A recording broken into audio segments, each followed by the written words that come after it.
दोस्तों, स्वागत है आपका आज की बेहद बड़ी और महत्वपूर्ण खबरों में। आज हम आपको लॉकडाउन 5 व देश भर से जुड़ी तमाम खबरों को बताने वाले हैं। दोस्तों, अनलॉक 1 को खत्म होने में अब कुछ ही दिन बचे हैं। उसके बाद अनलॉक 2 की भी शुरुआत हो जाएगी। इसके अलावा कोरोना महामारी के केसों में भी लगातार बढ़ोतरी देखी जा रही है।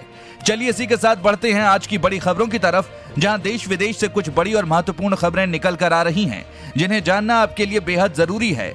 चलिए इसी के साथ बढ़ते हैं आज की बड़ी खबरों की तरफ, जहां आगे आप देखेंगे महामारी के बढ़ते कहर के बीच इस राज्य में खुलेंगे जिम और सैलून, राज्य सरकार का फैसला। आगे जानेंगे इस पूरी खबर को। साथ ही बाबा रामदेव की मुश्किलें बढ़ी, कोरोनिल को मंजूरी देने वाली लाइसेंसिंग अथॉरिटी ने कड़े किए तेवर। जानने के लिए बने रहिए हमारे साथ वीडियो के अंत तक। इसके अलावा 1 जुलाई से बदल रहे हैं नियम, एटीएम चार्ज में बढ़ोतरी से लेकर बैंक खाते तक होंगे फ्रीज। आगे जानेंगे इस खबर की पूरी रिपोर्ट। साथ ही देखेंगे WHO ने कहा अगले हफ्ते 1 करोड़ तक पहुंच सकता है कोरोना केस का आंकड़ा। आगे जानेंगे इस पूरी खबर को। और गलवान घाटी में झड़प वाली जगह से 1 किलोमीटर पीछे हटी चीन की सेना, सूत्र। जानेंगे इस खबर की पूरी रिपोर्ट। साथ ही साथ उत्तर प्रदेश के लोगों के लिए अच्छी खबर, रोजगार को लेकर पीएम मोदी कल करेंगे इस अभियान की शुरुआत। आगे जानेंगे इस पूरी खबर को। लेकिन उससे पहले दोस्तों, वीडियो को लाइक जरूर करें। आपका एक लाइक करना ही हमारी मेहनत का फल होता है, तो लाइक करना बिल्कुल भी ना भूलें। बिना देरी किए लिए चलते हैं आपको आज की सबसे पहली खबर की तरफ। पहली बड़ी खबर निकल कर आ रही है, गलवान घाटी में झड़प वाली जगह से 1 किलोमीटर पीछे हटी चीन की सेना, सूत्र। पूर्वी लद्दाख की गलवान घाटी में भारत चीन के बीच तनाव कम होना शुरू हो गया है। शीर्ष सूत्रों के मुताबिक चीन की सेना और वाहन गलवान घाटी पर झड़प वाली जगह से 1 किलोमीटर पीछे हट गए हैं। गलवान घाटी के पास चीन के सैनिकों की संख्या में कमी देखी गई है। गलवान घाटी में झड़प के बाद यह पहली बार है जब चीन की सेना पीछे हटी है। भारत और चीन के बीच बातचीत के बाद गलवान घाटी के पास चीनी सेना और वाहनों की कमी देखने को मिली है। इस तनाव को कम करने के लिए दोनों देशों के बीच सैन्य स्तर और राजनयिक स्तर पर कई मीटिंग हुई थी। इस दौरान दोनों देश सीमा पर तनाव कम करने को राजी हुए थे। आपको बता दें कि 15 जून की रात को गलवान घाटी में भारत और चीन की सेना के बीच हिंसक झड़प हुई थी। इसमें भारतीय सेना के कर्नल संतोष बाबू समेत 20 जवान शहीद हो गए थे। सूत्रों के मुताबिक हिंसक झड़प में चीन के करीब 40 जवान मारे गए थे। हालांकि चीन ने अपने जवानों के मारे जाने का कोई आधिकारिक आंकड़ा जारी नहीं किया है। WHO ने कहा अगले हफ्ते 1 करोड़ तक पहुंच सकता है कोरोना केस का आंकड़ा। विश्व स्वास्थ्य संगठन ने अनुमान जताया है कि अगले हफ्ते तक दुनिया में कोरोना वायरस से संक्रमित लोगों का आंकड़ा 1 करोड़ तक जा सकता है। संगठन का यह भी कहना है कि इस मामले में ब्रिटेन का टेस्ट सिस्टम सक्षम है, जो मरीजों की सही जांच कर सकता है। इस आंकड़े के बारे में WHO के महानिदेशक टेड्रोस अधनोम ने कहा कि अगले हफ्ते तक कोरोना के 1 करोड़ मामले हो सकते हैं। यह पूरी दुनिया के लिए एक आगाह करने वाली बात है। कोरोना की वैक्सीन और दवाओं पर रिसर्च जारी है, ये अच्छी बात है, लेकिन हमें इस पर भी विचार करना चाहिए कि जितनी जल्द हो सके इस बीमारी के संक्रमण को कैसे रोक सकते हैं और लोगों की जिंदगियां बचा सकते हैं। 1 जुलाई से बदल रहे हैं नियम, एटीएम चार्ज में बढ़ोतरी से लेकर बैंक खाते तक होंगे फ्रीज। देश में 1 जुलाई से बैंकिंग के कई अहम नियमों में बदलाव होने जा रहा है।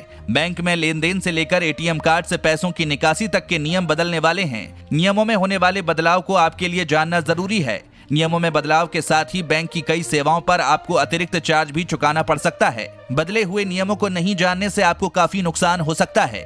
दोस्तों, 1 जुलाई से देश भर में एटीएम निकासी में मिलने वाली छूट खत्म हो जाएगी। मौजूदा वक्त में एटीएम से एक बार में 10,000 रुपए निकालने की छूट है। वहीं लॉकडाउन के दौरान निकासी पर 3 महीने के लिए चार्ज में छूट दी गई थी। इस अवधि में एटीएम से पैसे निकालने पर कोई चार्ज नहीं लगा है। ये छूट 30 जून तक लागू है। वित्त मंत्री निर्मला सीतारमण ने छूट की घोषणा करते हुए कहा था कि ये छूट लोगों को लॉकडाउन से राहत देने के लिए दी गई है। इसके अलावा 1 जुलाई से बैंक के सेविंग अकाउंट में मिनिमम बैलेंस की छूट का नियम खत्म हो जाएगा। सरकार ने 30 जून तक बचत खाते में मिनिमम मंथली बैलेंस मेंटेन रखने की जरूरत को लॉकडाउन के दौरान खत्म कर दिया था। अगर ग्राहक के बचत खाते में मिनिमम बैलेंस मौजूद नहीं हुआ तो बैंक उससे चार्ज वसूलेंगे। अभी मेट्रो सिटी, शहरी, अर्धशहरी और ग्रामीण इलाकों के हिसाब से अलग अलग बैंकों में बचत खाते में मिनिमम बैलेंस रखने की लिमिट अलग अलग है। इसके अलावा बैंक ऑफ बड़ौदा ने पिछले दिनों ग्राहकों को SMS भेजकर कहा था कि जल्द से जल्द अपना बैंक अकाउंट अपडेट करा लें, नहीं तो अकाउंट को फ्रीज कर दिया जाएगा।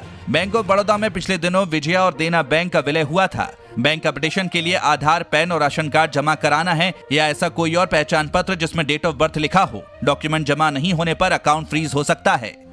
उत्तर प्रदेश के लोगों के लिए अच्छी खबर, रोजगार को लेकर पीएम मोदी कल करेंगे इस अभियान की शुरुआत।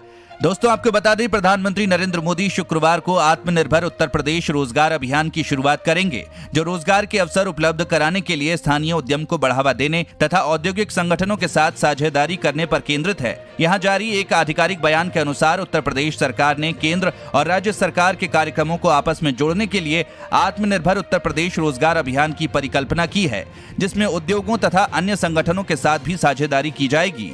इसमें कहा गया अभियान पूरी तरह रोजगार के अवसर उपलब्ध कराने के लिए स्थानीय उद्यम को बढ़ावा देने और औद्योगिक संगठनों तथा अन्य संगठनों के साथ साझेदारी करने पर केंद्रित है। बयान में उल्लेख किया गया है कि कोविड-19 महामारी का श्रम बल खासकर प्रवासी मजदूरों पर प्रतिकूल असर पड़ा है। राज्य के 31 जिलों में ही 25,000 से अधिक प्रवासी मजदूर लौटे हैं। मोदी शुक्रवार की सुबह योजना की डिजिटल शुरुआत करेंगे।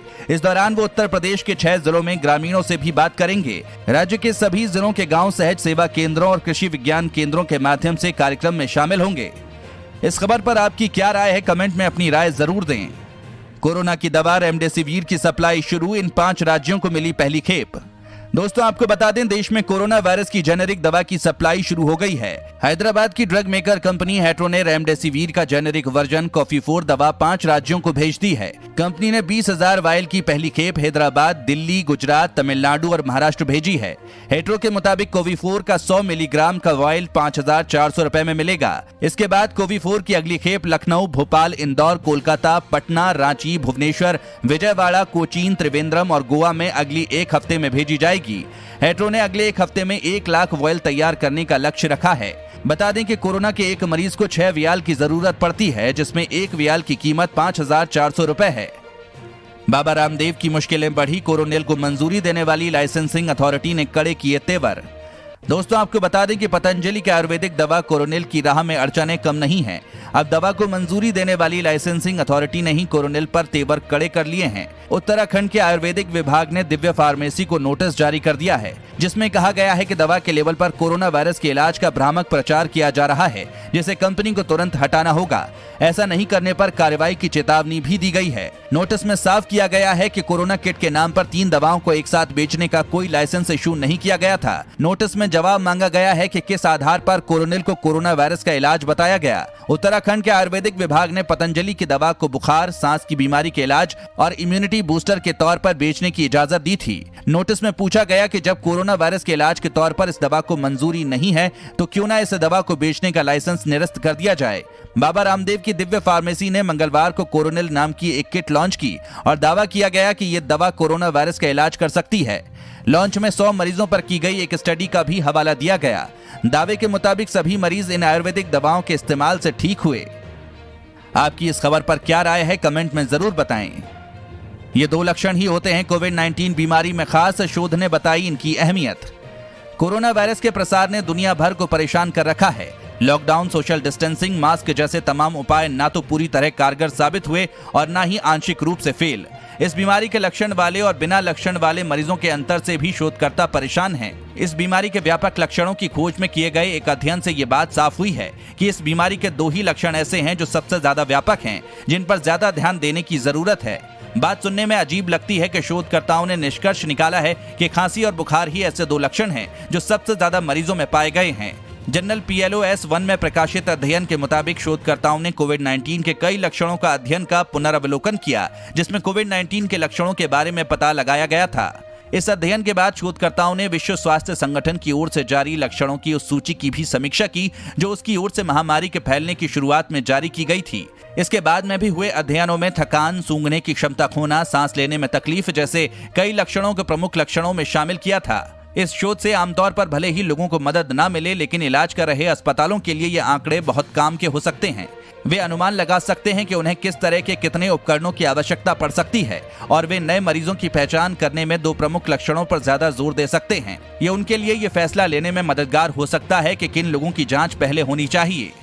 इस पूरी खबर पर आपकी क्या राय है, कमेंट में जरूर बताएं। दोस्तों आगे और भी बड़ी खबरें बाकी हैं, वीडियो में हमारे साथ बने रहिए। उससे पहले अगर ऐसी ही खबरें रोजाना पाना चाहते हैं तो अभी चैनल को सब्सक्राइब करके बेल के आइकॉन को जरूर ऑन करें। दिल्ली में अब कोरोना पॉजिटिव मरीजों के लिए कोविड केयर सेंटर जाना अनिवार्य नहीं। दोस्तों आपको बता दें कि दिल्ली में अब कोरोना पॉजिटिव मरीजों के लिए कोविड केयर सेंटर जाना अनिवार्य नहीं होगा।